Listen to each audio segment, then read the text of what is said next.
morning, sisters and brothers, and I got to tell you, I was a little nervous today driving up from Portland to be speaking in front of you. I didn't know what to expect, but as I always experience when I talk to union folks, we're all workers. We're all workers. We all face the same problems, and we have the same goals. We just completed a very interesting legislative session in Oregon. We had a multi-billion-dollar budget poll, and looked in every nook and cranny to find funding. And the business lobby was very helpful this session, identifying those incentives, particularly the film incentive program. I'm here to tell you, with the help of AFTRA, the film industry, a united union lobby, IATSE, we saved the film incentive program. It's the largest jobs program to come out of the 2011 session. And today we have three TV series in Portland. You may have seen some of them, including Portlandia. And yes, it is true. We are like that. We're always in competition with our brothers and sisters from Washington State, so we're not in the top 5, but this year we broke into the top 10. So we're organizing, we're doing our job. You know, when you think about the history of the union movement, it's never been just about unions. It's never been about just unions. It's about community. It's about social justice. And the union movement and our members is a foundation or bedrock of that larger workers' union. And you know, when you study history, which I do, I love it, there are critical points in history where the course changes. Now, some folks call those pivot points, fork in the road, pivotal moment. But you make a choice, and the country, our movement, our people will go one way or the other. Such a tipping point occurred on March 25th, 1911, when a small fire broke out in a scrap bin at the Triangle Shirtwaist Factory. It quickly spread to the top 3 floors. Fully involved, and in firefighter terms, that means fully engaged in fire and smoke, and the flames are leaping from floor to floor. 500 workers showed up to work that day, mostly women, mostly Italian and Jewish immigrants. And as the room got hotter and they raced to the exit, those on the 9th floor found those exits locked. They were locked because months before, the employers decided to increase productivity and cut down on petty theft by locking the exit, and gave the keys to the foreman. The foreman on the 9th floor was an early evacuee. Of the 500 workers that day, 146 died. 62 from the 9th floor leaped to their deaths to escape the heat of smoke and gas. On the sidewalk that day were the victims' families, New York, and a young activist by the name of Frances Perkins.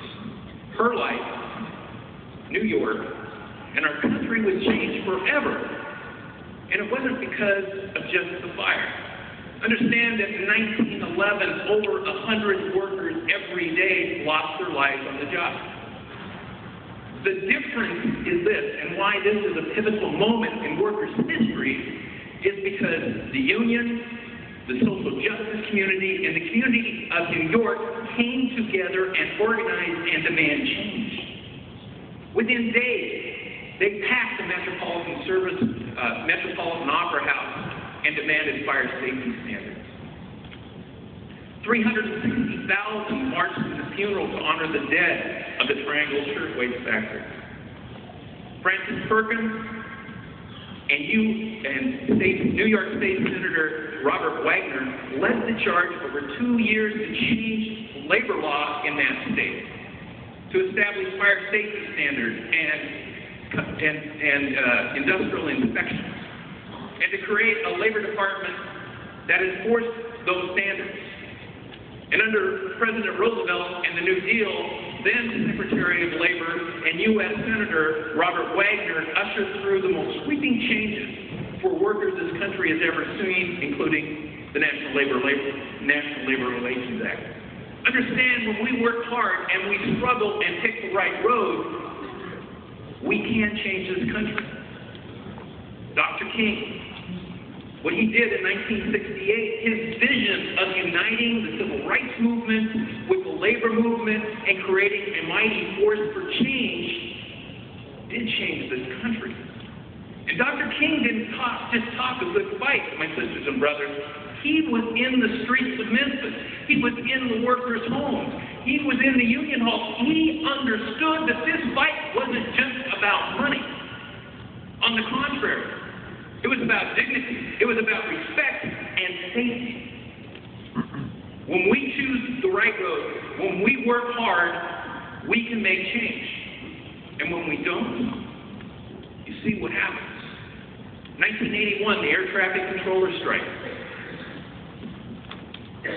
There is a union leader I have spoken to of late who doesn't point to that strike and say, our inability to move on that strike, to support those strikers, was a green light for corporate America to go after the union movement. And understand what happened between 81 and today. We lost half our density. Half our density. Think about what it had been like if we responded in 1981 like we're responding in Wisconsin and Ohio, and we have people on the street, not just union members, but community people, our friends, our neighbors. I dare say the debate over health care would be different. Education would be different. Our trade policies would be different. And you wouldn't be having a deficit debate today. And let's be clear, we don't have a deficit crisis in this country. What we have in America is a priority crisis.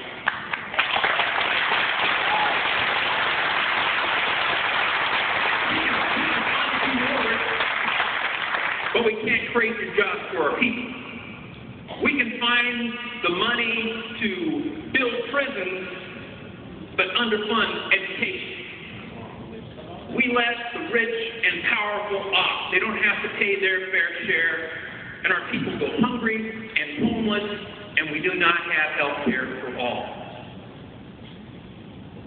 My brothers and sisters, we're at a fork in the road. Fork's in front of us.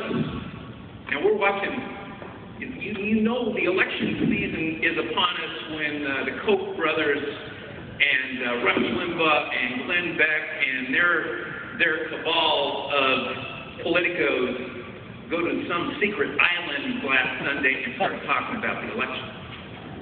And we know, as my brother Jeff pointed out, it's not by accident they're attacking labor unions. They've already attacked AFL-CIO and other progressive groups. They're going to attack any organization that's going to slow down their agenda. Any organization. And they're great about dividing us by color, by native-born versus foreign-born. So we've come to that fork in the road, and you have a choice. Now you can take that road to the right. That road to the right, my brothers and sisters, it's all downhill. It's a nice little walk. It's paved. There's not a rock or a rut on it. And there are little picnic benches along the side that you can have your kids sit down and have a good time. And every once in a while, you know, you can go to a rally and feel real good about yourselves and go home and put your feet up and take a good rest and click on the TV. That's the path they took in 1981. Now, if you got the guts, if you got the determination, you can take that road to the left. That road to the left, that's a rocky road. It ain't paved, it's a dirt road, it's rutted, it's dusty, it's hot. And every step a struggle, but every step you're moving up. You're lifting up workers, you're lifting up the future for your children and your grandchildren. You walk down that path, and you'll find the footprints of Cesar Chavez and Rosa Parks and Dr. King and Francis Perkins. 75 years ago, our forebears, our grandparents, and our great-grandparents, they trudged up that path. They fought, they bled, they felt the sting of a club or a fist or a bullet, and some of them died to give us a voice, to give us power, to give us dignity, to give us a middle class, to give us a chance. My brothers and sisters, if you want a world where your kids are clothed and fed and educated, if you want a world where workers go to work and they know they're going to come home because they have a safe work environment and they make good wages and have health care and a retirement with dignity and respect, and if you want a planet with an environment that you would be proud to pass on to your children and grandchildren, then that road to the left is the road for you.